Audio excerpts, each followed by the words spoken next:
Bueno, muchas gracias por estar aquí. Gracias a la Universidad Complutense de Madrid. Sí, bueno, si pueden masificar la ventana, se queda de chiquito, para que se vea bien. Es aquí, ¿cierto? Bueno, a Nuria y a José Luis por propiciar los diálogos también con América y con el proceso específico para México. Gracias también a Juan Manuel por recibirme en esta su casa. Y bueno, ustedes, ¿no? Ha sido muy interesante escucharlos y compartir pues mesa con grandes investigadoras. Eh, bueno, este es ya después les contaré un poquito sobre esto. Eh, el grupo de investigación, bueno, la conferencia se titula Dos mujeres en busca de un vergelito espiritual en América. Mariana de la Encarnación e Inés de la Cruz, México, siglos XVII.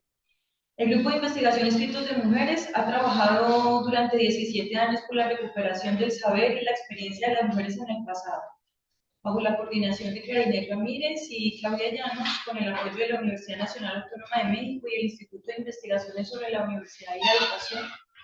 ISUE, somos un grupo de historiadoras que hemos rastreado, hallado y editado un conjunto de fuentes que consideramos aportan información valiosa para conocer la vida de las mujeres en el pasado mexicano a través de sus propias voces. Eh, Acercarse al pasado en busca del sonido y ya no del silencio de las mujeres que brillan paradójicamente por su destierro del relato histórico significa una aventura sin igual con retos importantes tanto metodológicos como políticos. Usualmente las mujeres en la historia han sido visibles gracias al proceso de homogenización que ha difuminado sin reparo las diferencias entre ellas, mostrándolas como un grupo homogéneo, aglutinado generalmente por la miseria y la falta. Fuera del paradigma organizador del relato histórico en el que las mujeres han sido exclusivamente vistas bajo el prisma de su ausencia, hemos intercambiado falta por deseo, para así no avergonzarnos de sus caminos recorridos y descartando las valoraciones de lo que vale o no vale la pena ser relatado o rescatado. El tiempo apremia y son muchos años de habernos sumado a los requerimientos de la historia tradicional que bajo los intereses generalmente masculinos restringieron el relato, tanto que se valoró más el acontecimiento que la experiencia humana. Bajo una historia de eventos, era entonces apenas lógico que el supuesto de la nula participación de las mujeres en los grandes hechos dejara como consecuencia que quedáramos fuera del relato. Pero ¿qué relatos nos importan? ¿No? ¿Cómo devolverle vida a la historia para que nuestras estudiantes se formen considerando que el pasado es la herramienta más contundente para pensar el presente y comprender que los vacíos del relato histórico generados por ceguera solo repercuten negativamente? Para completar esta, digamos, renovación, es posible que la mirada del pasado de las mujeres deba ser sometida, como lo está haciendo, por supuesto, y lo hemos visto aquí en las experiencias investigativas, a un cambio incómodo, pero necesario, y es un poco la idea de buscar las experiencias de libertad en el entramado del silencio y de esa sumisión como destinos históricos y también académicos. Bueno, los dos textos que quiero compartirles hoy, que son estos dos primeros que ven aquí y que físicamente son estas dos ediciones, eh, hacen parte de los primeros hallazgos realizados por el Grupo de Investigación Escritos de Mujeres. Se trata de dos crónicas fundacionales escritas por mujeres en las que podemos acercarnos a un relato experiencial, emocional e íntimo de lo que significó construir un convento en la Nueva España del siglo XVII. Varios movimientos nos implicaron este hallazgo. Uno tuvo que ver con aquello que validamos en el pasado, como les decía, y resulta para el presente una fuente digna de rescatar. Esto quiere decir que la inclusión de las mujeres en los relatos feministas de la historia fue escandalosa, si es que podemos llamarlo de esa manera. Lo fue también para nosotras, pero mucho más para quienes han considerado, por ejemplo, que las monjas han sido una de las expresiones más simples de la sumisión y la esclavitud de las mujeres, por decirlo menos. Así que nos enfrentamos a una ruptura de paradigma, pues descubrimos que aquella baja valoración de las experiencias conventuales tenía que ver con la repetición acrítica de ideas como la que acabo de decir, pero también de ideas que se remontaban al hecho de considerarlas como sujetos, digamos, sin importancia en la historia. Además de eso, la vergüenza se hacía también latente. Digamos que podía ser una vergüenza oculta en la idea de considerar al sujeto monja y a su historia como una respuesta exclusivamente de la regla patriarcal. Así, hacer historia de sus experiencias era hacer historia de las dinámicas patriarcales. Sin saber muy bien por qué, las monjas parecían no merecer nuestra atención, además de considerar políticamente incorrecto y poco feminista nuestro interés por ellas. Deshacernos de los prejuicios existentes sobre estudiar a las monjas nos permitió hacer historia con el sincero interés de priorizar a las mujeres dentro del relato, es decir, fijarnos en sus experiencias. Y ese ejercicio trajo modificaciones a nuestras metodologías de investigación. Podemos decir que hemos movido parte de nuestras prácticas investigativas porque de lo contrario no habríamos podido entrar a cierto tipo de relatos. Las mujeres y sus escritos nos han interrogado directamente, han puesto en entredicho nuestras interpretaciones de lo cronológico y nos han cuestionado ideas que habíamos repetido hasta la saciedad, ¿no? Por ejemplo, esta mujer fue una adelantada a su tiempo o ella es un caso excepcional. Así como afirmar sin titubeo que el patriarcado ocupó la vida, los cuerpos y las experiencias de las mujeres en su totalidad. Además de insistir en que para el caso de las monjas, como venimos reiterándolo, estaban desprovistas de libertad. Es decir, ganaba la idea supuestamente crítica de que el convento era un espacio represivo al cual se entraba bajo la imposición. Hemos recibido críticas de muchos tipos, algunas de feministas académicas y activistas en las que nos han planteado que no vale la pena rescatar las voces de estas mujeres, pues no aportan señuelos de libertad. Nosotras hemos entendido esto con cierta frialdad y nos hemos abocado a construir una relación con aquellas muertas que consideramos libres, abandonando a algunas vivas. Lo hemos hecho porque al final lo que nos interesa, como le interesa a cualquier persona dedicada a la historia, es escuchar las fuentes.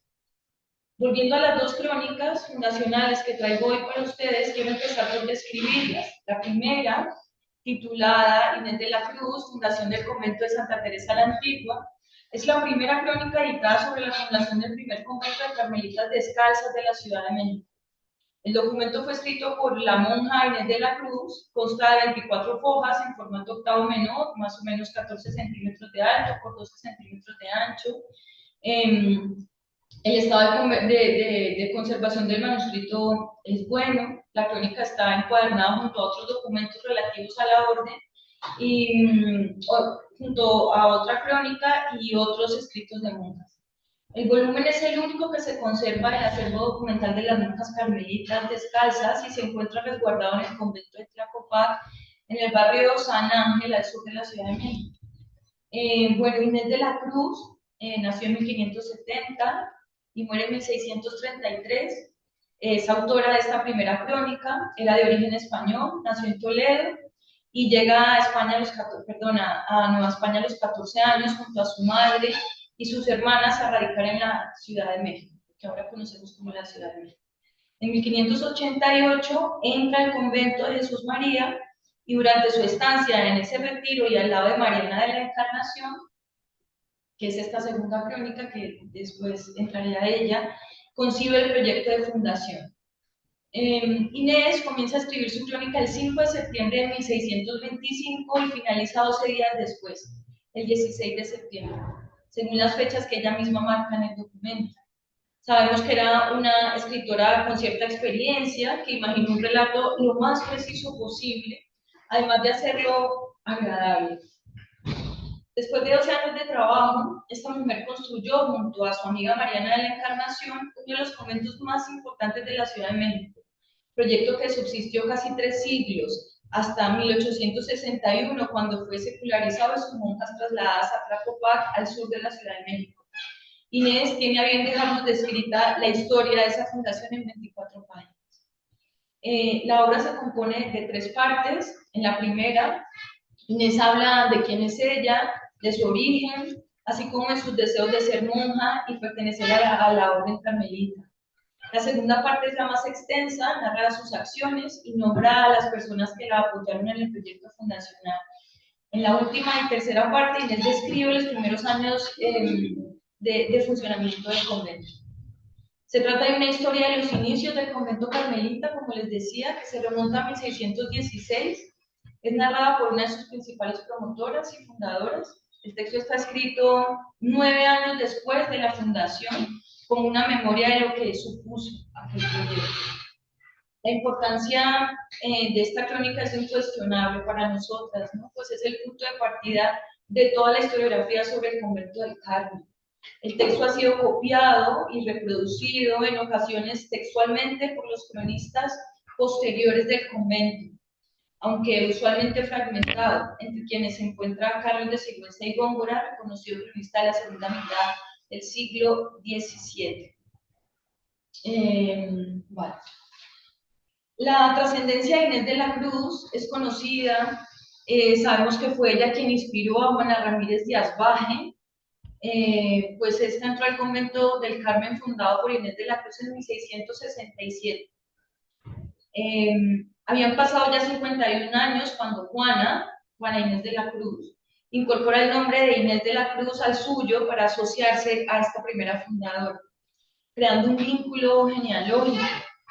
De esta forma, la erudita novohispana se hizo llamar Juana Inés de la Cruz y no quiso abandonar el nombre de la Carmelita a pesar de abandonar el convento del Carmen pocos meses después para unirse al convento de la Expectación de Nuestra Señora de Santa Paula.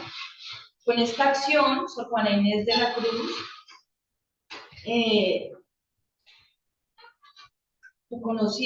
con esta acción Sor Juana reconocía, la obra de otra mujer respetada socialmente por su escritura y su fundación. La crónica del convento, escrita por Inés, además de su biografía, nos permite el acceso a una información que no solo ofrece elementos para pensar la vida política y activa de las mujeres de los siglos XVI y XVII en lo hispano, sino que además arroja información de muchos tipos. Estos documentos nos permiten conocer una experiencia, por ejemplo, infantil, pensando en Inés de la Cruz, particularmente de Isabel de Castellet, como se llamaba Inés de la Cruz antes de entrar al convento, en el Toledo del siglo XVI, a la misma vez que muestra la estructura de una familia en la que el padre, Francisco de Castellet, por ejemplo, como valenciano, estaba imposibilitado para pasar a América. La crónica da información sobre el tipo de enfermedades que se padecían, por ejemplo, que ha sido mi interés particular, y sobre todo muestra algunos padecimientos que se asocian a las mujeres en claustros conventuales o mujeres espirituales que esta mañana han hecho esa diferencia. Tanto por la crónica de Inés como por la de Mariana sabemos que sufrieron del mal del corazón, que es un mal de la experiencia mística, también experimentado por Teresa de Jesús. Enfermedad de sentimiento religioso, le decían el mal del corazón. Perlesia, disminución del movimiento de partes del cuerpo, también se registra. Tabardillo o tabardete, que es una enfermedad relacionada con el tifus, caracterizado por un trastorno infeccioso con alta temperatura, fiebre, con delirios, postraciones, aparición de costras negras en la boca y a veces presencia de manchas punteadas en la piel. También podemos explorar allí en relación a las enfermedades la ética conocida como tisis, ¿no? Posteriormente, y enfermedad que refiere especialmente a una afección pulmonar.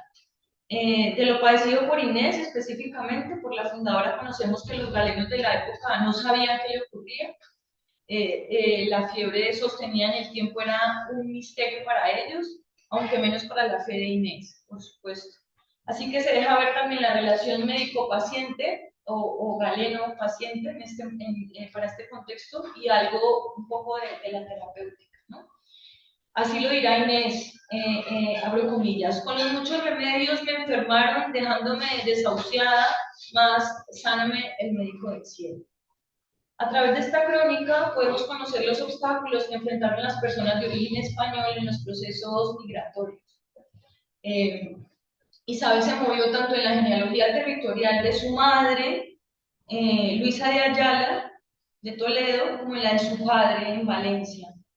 Aquello hizo seguramente que su mirada del mundo fuera amplia o al menos que incluyera la diferencia, pues Inés fue una migrante, como lo soy yo en este momento justamente, ¿no? Situación que parece convertirse en condición sin saber muy bien por qué. Una circunstancia a veces del orden de lo paradojal que implica tanto al cuerpo como al alma, ¿no? Yo creo que Inés retrata un poco todo este movimiento y esta sensibilidad que le ha permitido pues, estas varias culturas que se unen en su familia y que posteriormente, eh, llegando a Nueva España, es, ¿no?, impactante. A ver,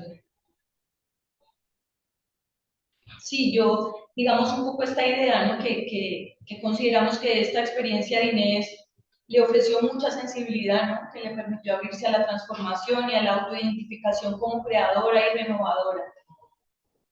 Su apertura al mundo le llegó de haber visto también diferentes territorios, gentes, ¿no?, tradiciones, costumbres. Su migración fue un ingrediente más para adquirir la personalidad y la fuerza que la llevaría a seguir los pasos de la gran Teresa de Jesús o Teresa de Ávila. Sabemos por el tono de la crónica de Inés que era una mujer pausada, que era estricta, que era una mujer convencida de sus deseos y clara en sus pasiones. Una cita que nos gusta, dice: desde que tuve uso de razón, deseé ser religiosa sin jamás haber tenido un breve pensamiento contrario y que fuese en orden muy estrecho. Creo que era una mujer observadora y paciente. Esto seguramente es resultado de lo aprendido a través del impacto que le generó llegar a América y el contraste de un padre ilusionado y una madre triste por haber tenido que dejar su familia en Toledo, ¿no? Una migración triste, dice en su biografía. A esto indudablemente debemos sumar las expectativas que Inés tenía, pues su corazón anclaba en la migración hacia América la ilusión de que estas tierras le darían lugar y posibilidad para desarrollar su proyecto espiritual. En una cita nos dice: vivían mis padres en Toledo, muy cerca del convento de Carmelitas Descalzas. No merecí tomar allí el hábito por venirse ellos a las Indias, siendo yo de 14 años. Mi madre y 2 hermanas venían para morirse de pena. Yo, muy alegre, pensando, habría ocasión en este reino para morir mártir. Así, hacía discursos de los tormentos que había de padecer. Solo el pensarlo me traía con fervor. Si damos lugar a pensar el deseo de Inés, podremos ver que su firme convicción la llevó a desobedecer el gran proyecto de poblar y reproducirse que tenía la monarquía castellana reservada para las mujeres, haciendo lo posible por salir de la regla social para introducirse en otra, que a ojos de hoy podemos considerar, entre otras cosas, como una maniobra por parte de las mujeres para salir del contrato sexual, ¿no?, la vida conventual. La escritura de Inés es descriptiva. En esta crónica podemos encontrar referencias a las costumbres al interior del convento, nos acerca a los objetos usados, por ejemplo, y valorados en las comunidades de mujeres, adornos, flores, altares, telas, manuscritos, reliquias. Conocemos por su voz el proceso organizativo que está detrás de una obra arquitectónica de esta magnitud. Sabemos que celdas y oficinas fueron hechas al gusto de las mujeres que ocuparían el convento. Así que esta crónica es una radiografía inimaginable, pero sobre todo un viaje en el tiempo que vale la pena interrogar desde cualquiera que sea el interés, ¿no?, la medicina, la política, la arquitectura, la historia de los objetos. Inés nos permite acercarnos al mundo de las relaciones, conocer la importancia que tienen para ella los vínculos, pues son los que soportan el gran proyecto fundacional. Sus compañías políticas, ¿no? La crónica hace referencia a las monjas que hacían parte del grupo que acompañaba a Inés, resaltando el amor que ella siempre les demostró, así como su apoyo y su complicidad, también por supuesto los relatos de conflicto y de, digamos, complicaciones que había por las relaciones, que sabemos que las monjas han sido muchas, muy sinceras con esto, ¿no? Teresa de Jesús también lo muestra en su libro de la vida. Los azares que producen las relaciones interpersonales, como nos producen a todas y a todos.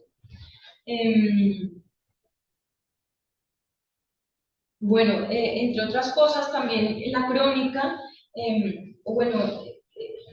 ahora tuve una conversación con la profe Ana respecto de cómo llamar al texto. Entonces, me hizo un comentario sobre si podíamos, o ella no consideraba que pudiera llamarse crónica. Interesante en todo caso. Bueno, también Inés muestra el vínculo con la marquesa de Guadalcazar, ¿no? Nexo fundante de las relaciones entre las virreinas y las monjas, que será fundamental, por ejemplo, para Sor Juana Inés de la Cruz años después. La crónica de Inés muestra una faceta del comportamiento de la fe en Nueva España, evidencia la trascendencia que tuvo Teresa de Jesús en las prácticas espirituales de mujeres que vieron en sus escritos el ejemplo de una experiencia espiritual activa y consagrada a la libertad de experimentar el amor de Dios.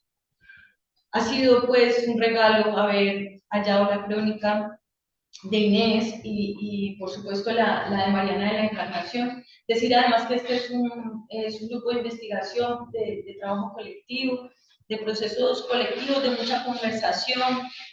Trabajamos también al interior con una filóloga, una historiadora de la lengua. Ahí, digamos, la intención de este diálogo multidisciplinar también, aunque en su mayoría creo que está conformado por historiadores. Bueno, ha sido un regalo también haber hallado la crónica de Mariana de la Encarnación. Estas son, las pueden encontrar, se pueden descargar libremente las crónicas. Hay que darle a descargar. Aquí. Ahí. Solo como para mostrarles un poquito, aunque voy a empezar a hablar ya de Mariana. Ahora ya lo puedes abrir si quieres.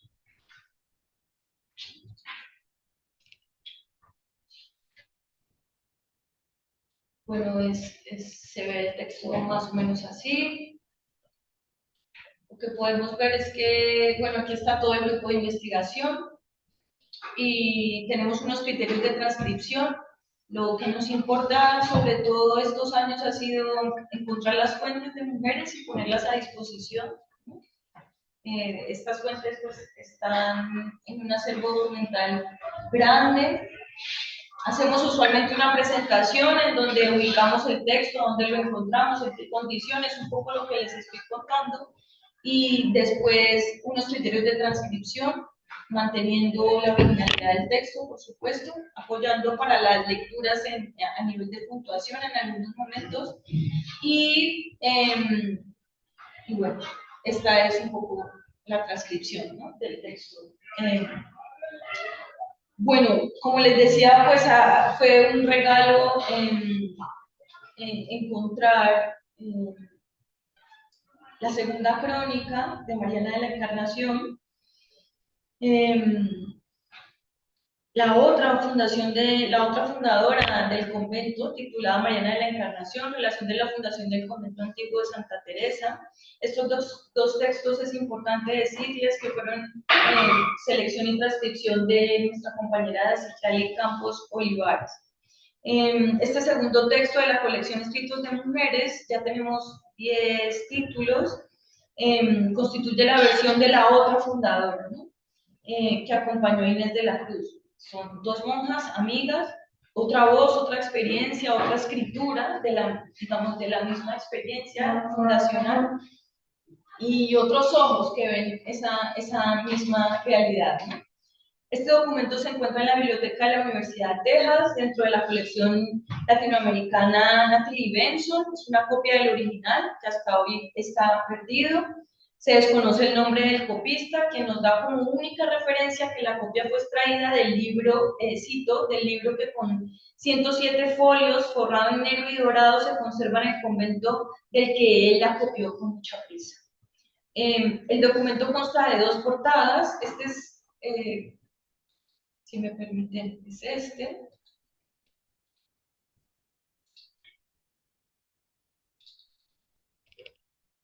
Como les decía, es el mismo formato, la colección tiene, aquí lo que hacemos es un poco mostrar la letra, ¿no?, de cómo escribían estas mujeres. Porque ustedes ya saben, hacemos paleografía y mantenemos los criterios de edición que están allí, los pueden leer. Y bueno, esta es otra, digamos, otra versión del mismo proceso fundacional. Consta de 2 portadas. cuya caligrafía difiere entre sí. En la primera de ellas se lee el título Relación de la fundación del convento antiguo de Santa Teresa, y con diferente caligrafía se anota cita por la reverenda madre Sor María de la Encarnación, con un error en el nombre del autor. En la segunda portada se lee el mismo título y no se hace referencia al autor. Las hojas de la crónica son 164 y están foliadas por cuartillas. Al final del documento, el copista agregó un pequeño escrito que tituló, cito, La relación de las solemnísimas fiestas que se hicieron por la fundación del convento, escrito por Francisco Bramoni Vallejo, quien fuera capellán del convento. En nuestra edición no incluimos este segundo documento, por lo que vale la pena aclarar que la crónica de Mariana de la Encarnación abarca solo hasta la hoja 146. El documento contaba con una hoja anexa que contiene algunos datos sobre la crónica. Mariana de la Encarnación, ella nació en la Ciudad de México en 1571, hija de Alonso Herrera e Inés Pedraza. Antes de cumplir 9 años ingresa como doncella pobre al convento recién fundado Jesús María. Y al cumplir 17, habiendo pasado la mayor parte de su vida en el convento, decidió profesar como religiosa en 1587. Años después conoció a la monja Inés de la Cruz, quien desde entonces se hicieron amigos, ¿no? Compañera de fundación del primer convento de Carmelitas Descalzas de la Ciudad de México. Esta crónica se puede dividir en 4 apartados, a diferencia de la de Inés, que dividimos en 3. En el primero, la monja comparte sobre su vida, su infancia y su experiencia como mujer espiritual. También describe cómo conoció a Inés de la Cruz. En el segundo apartado da referencia sobre Inés, para después pasar a la tercera parte, de la que Mariana narra cómo ambas llevan a cabo el gran sueño de fundar. Luego describe parte de los primeros años del convento. La lectura de las 2 crónicas, Inés y Mariana, permite ver muy fácilmente el tipo de mujeres tan distintas que eran. Mariana muestra una escritura más espontánea, rica en percepciones y sinceridad, ¿no? Por ejemplo, para leerles algo, no me dejo de ser dificultuoso al haberla de escribir por ver 25 años cumplidos que se fundó, dice Mariana. Ella es más joven que Inés, que fue en el año de 1610 y 16, primero día de marzo, y aunque la escribió la madre Inés de la Cruz, que sea en gloria, yo hice otro cuadernillo de los medios tan extraordinarios y misericordiosos por donde dispuso nuestro Señor esta fundación. Bueno, asimismo, es por Mariana que podemos conocer varias de las mujeres que integraron su grupo, sus nombres, algunas de sus virtudes. En Mariana podemos ver a una mujer muy diferente de Inés, una mujer juguetona, dulce, inquieta, describe muy bien los conflictos que viven al interior del convento, también las relaciones externas para el proceso fundacional. Cuenta también cómo su corazón entraba en tensión con las compañeras del convento con las que había vivido la mayor parte de su vida, no aceptaban del todo a Inés, ¿no? Ella parecía debatirse entre su deseo de fundar en complicidad con Inés y afrontar las desconfianzas de las otras monjas. Ella lo dice muy claramente: mis hermanas y deudas, que eran hartas, me ayudaban a atribuir diciéndome para qué me metía en aquellas novedades que Dios me había traído desde pequeña a aquella religión, donde era amada de todas, y dándome talentos para vivir en su compañía con gusto, que dejara a la madre Inés de la Cruz, que era propiedad de gachupinas, ser noveleras, amigas de hacer ruido, ambiciosas para ganar fama, y que hiciese caso de ellas, razones que me afligían. Bueno, la cita va más larga, pero esta crónica rica en datos culturales, sociales y políticos de México no hispano nos muestra algo casi imposible de dilucidar por encontrarnos en el presente, y es la intimidad del convento, ¿no? Al respecto, Mariana nos cuenta, ¿no? Era muy grande la edificación, de todas de ver el retiro y mortificaciones que en aquellos días se hacían penitencias extraordinarias, ¿no? Contando un poco de esta intimidad, públicas y secretas, saliendo de las reglas ordinarias, un poco contándonos los ejercicios espirituales que a veces se les salían de las manos, y había monjas un poco, pues, más rígidas con el tratamiento a sí mismas, ¿no? Que también es un llamado que hace Teresa de Jesús también en las fundaciones. En este sentido, podemos deducir que la experiencia mística era anhelada, pero también lo era el descubrimiento de las formas de acercarse a Dios. También, por supuesto, las crónicas nos muestran una experiencia espiritual concreta, ¿no? Mariana también nos muestra la influencia de Teresa de Jesús, como es la escritura. También en la vida de Inés se ve, las dos nombran a Teresa de Jesús para retratar algo de su relación, estando ya muy cerca de efectuarse la fundación. Aproximadamente un mes antes le dio a la madre Inés una calentura de esas que solía tener, con la idea del caballillo, ¿no? La tristeza de Mariana era tal que solicitó ayuda a la señora marquesa pidiéndole algunas reliquias para ayudar a la madre Inés a recuperarse. A lo que la reina respondió enviándole un relicario con carne de Santa Teresa. Mariana procedió a hacer una bebida para dársela a Inés como cura, e Inés de la Cruz dice sobre Inés Mariana: se quedó dormida como 4 o 5 credos, y con la pena, me parecía a mí, era desmayo, y estaba delante de su cama de rodillas, pidiendo misericordia, sintióme llorar. Muchas gracias. Wow. Wow, no sabía que no estaba viendo nada. Y volvió con mucha viveza diciéndome que llora, que ya me siento mejor. Dame de aquella bebida, y se sonrió. Y dando de cabeza 2 o 3 veces, como que hablaba interiormente con ella, dándole gracias. Y asimismo todas las que hallaban presentes de ver tan súbita mudanza en tan riguroso mal. Así que la presencia de Teresa rebasaba cualquier regla interna, ¿no? Tanto del convento como de lo estipulado por la ley eclesial. Mariana habla de conocer una copia del manuscrito del libro de la vida antes de que hubieran llegado los impresos a América. Lo conocía por el estrecho vínculo que hubo entre las comunidades de mujeres espirituales y religiosas, así lo relata Mariana en la crónica, ¿no? Dice: trayéndome a este tiempo para despertar unos cuadernos de la vida de nuestra Santa Madre Teresa de Jesús, misericordias todas no merecidas. Eran de mano estos cuadernos, que sus libros aún no estaban impresos, y si lo estaban, no habían llegado a mi noticia. Leyendo en ellos, hicieron tan a mi propósito que me parecía con mi ignorancia tenía alguna semejanza con mi camino, que era de los principios de su vida. La experiencia de Teresa de Jesús fue definitiva, ¿no? Ella dejó el legado de la jurisprudencia espiritual, la autoridad y la trascendencia. Bajo las directrices de la gran reformadora y fundadora que fue Teresa, muchas otras tomaron los señuelos para sumar a su destino contemplativo el papel más apostólico. La posibilidad de enseñar y predicar desmontaba en su corazón la idea de que la vida activa era la masculina. Inés y Mariana entendieron, a partir de la experiencia de Teresa, que aquel claustro, que debía ser un estado ordenado y reservado para las mujeres religiosas, debía ser construido bajo sus propias necesidades y esfuerzos. Como lo ha dicho la historiadora Clara Ramírez, pese a la importancia que Inés de la Cruz tuvo para Sor Juana, la primera ha sido olvidada y totalmente desatendida, Inés de la Cruz, por la historiografía. Ni sus obras ni su historia de vida han recibido la atención que merecen. Hemos visto que nadie cita a Inés de la Cruz ni como autora ni como fundadora, pues la mayoría de quienes reconstruyen el proceso fundacional del convento del Carmen siguen a Sigüenza y Góngora, quien en su balance final da el crédito a los monjes carmelitas y al arzobispo, pese a que la cita, ¿no? Lo comentaba esta mañana. Estas dos fuentes, y tal vez sobre decirlo, son dos documentos extraordinarios para acercarse a la historia de la medicina, ¿no?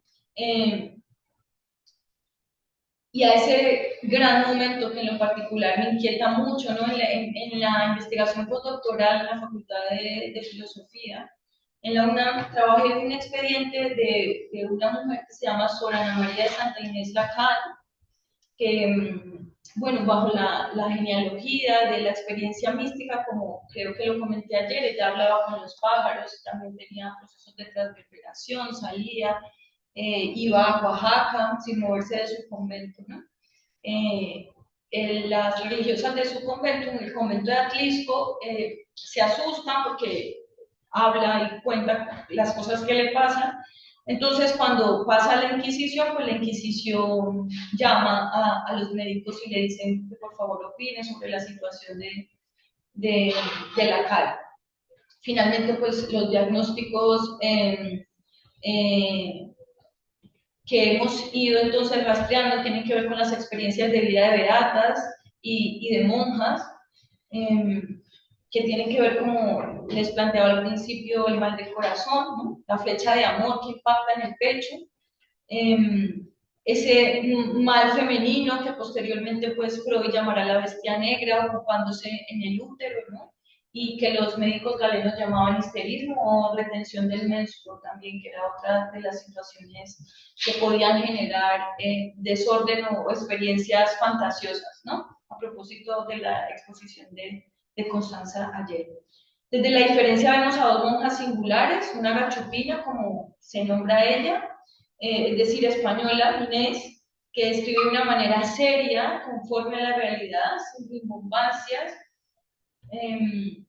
algo austera, ¿no?, en sus descripciones, al tiempo que construye un relato práctico, muy esquemático, y Mariana, la monja chocolatera, que se nombra de esa manera, la mexicana, parece entonces más abierta, aunque no sabemos si tuvo esa intención. Sus descripciones abren el panorama para adentrarse en un siglo XVI no hispano, como a unos intersticios, ¿no?, de la vida cotidiana en una institución tan importante como el convento.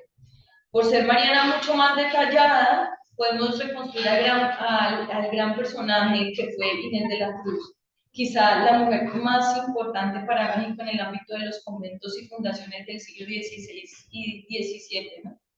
Esta pues es una exquisita mujer, Mariana cuenta que tenía lindas manos, que era una excelente escribana, que era una excelente contadora, que le encantaba la música, que se ocupaba de escribir los libros de música, era muy inteligente, era muy audaz en los negocios, en las negociaciones con todas las personas que estaban alrededor del convento, la gestión de los dineros, conocía los movimientos de Dios, decía Mariana sobre Inés, ¿no? Una mujer de singular virtud, hábil, con una memoria exquisita. Llama la atención que Mariana la describa como una mujer de raro entendimiento, de una convicción firme, una mujer apasionada, leal, ¿no?, a sus deseos y a esas primeras intenciones. Nunca dudó del proyecto fundacional, ¿no? Su escrito es muy apasionado también, ¿no? Bueno, yo que les quiero decir, ¿no?, con esta pequeña introducción a estas dos crónicas que les invito a leer, a descargar, están gratuitamente, animarlos, ¿no?, animarlas a acercarnos a este momento crucial de la historia de México y bueno, de la historia de España, por supuesto, ¿no? Otra corroboración de que tenemos más en común de lo que a veces pues estamos, o algunas personas están dispuestas a asumir y, digamos, a incluir en las discusiones académicas y a reflexionar, ¿no? Creo que son pues una forma también de acercarse a un siglo, digamos, tan masculino para Nueva España, pero que con estas dos crónicas, digamos, hay una mirada diferente, otra, ¿no?, de lo que fue ese siglo XVI americano.